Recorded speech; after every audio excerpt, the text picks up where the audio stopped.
नमस्कार दोस्तों, भजन कल्चर यूट्यूब चैनल में आप सभी लोगों का हार्दिक स्वागत है। आज मैं एक मुंडन गीत सुना रही हूँ। इसे हर जगह अलग अलग नामों से पुकारा जाता है, जैसे कि बिहार में मूरन बोलते हैं, मुंडन बोलते हैं या उपनयन संस्कार भी बोला जाता है। आपके यहाँ इसे क्या कहते हैं, कमेंट करके हमें ज़रूर बताइएगा। ये मैथिली गीत है, आप लोग पूरा सुनिए। कैसा लगा कमेंट करके ज़रूर बताइएगा। अपना साथ व सहयोग बनाए रखिएगा। धन्यवाद। ललना के अंगना बैसायब सगुन बिच मूरन करायब ना।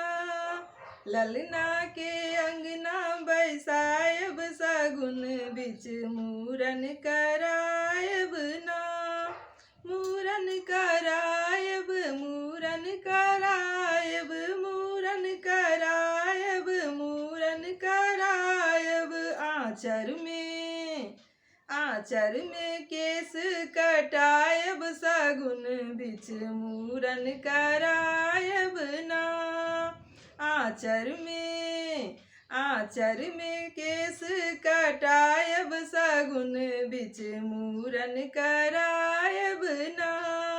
ललना के अंगना बैसायब सगुन बिच मूरन करायब ना। ललना के अंगना बैसायब सगुन बिच मूरन करायब ना।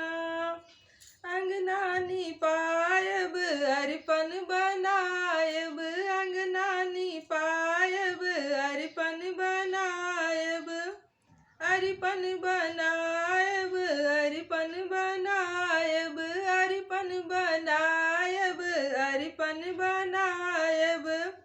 सिंदूर पिठारक पीरी सजायब, सिंदूर पिठारक पीरी सजायब, पीरी सजायब, पीरी सजायब, पीरी सजायब, पीरी सजायब।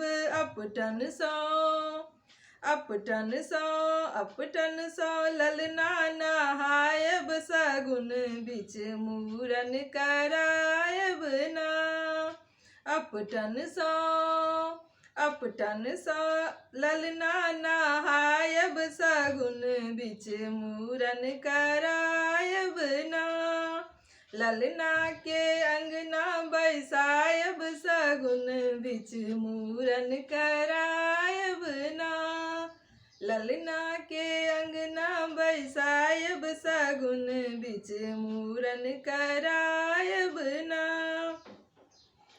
लाल लाल धोती कुर्ता पहिरायब, लाल लाल धोती कुर्ता पहिरायब, कुर्ता पहिरायब, कुर्ता पहिरायब, कुर्ता पहिरायब, कुर्ता पहिरायब।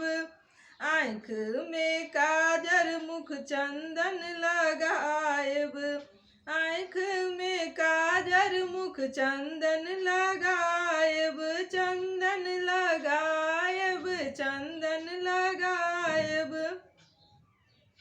चंदन लगायब, चंदन लगायब। दादी सुमंगल गायब सगुन बिच मूरन करायब ना। दादी सुमंगल गायब सगुन बिच मूरन करायब ना। ललना के अंगना बैसायब सगुन बिच मूरन करायब ना। ललना के अंगना बैसायब सगुन बिच मूरन करायब ना। मामा मामी रुपैया लुटायब, मामा मामी रुपैया लुटायब, रुपैया लुटायब, रुपैया लुटायब, रुपैया लुटायब, रुपैया लुटायब। ललना के गर्दन हनुमानी पहिरायब, ललना के गर्दन हनुमानी पहिरायब। दुअरा पर नटुआ नचायब, सगुन बिच मूरन करायब ना। दुअरा पर नटुआ नचायब, सगुन बिच मूरन करायब ना। ललना के अंगना बैसायब, सगुन बिच मूरन करायब ना। ललना के अंगना बैसायब, सगुन बिच मूरन करायब ना।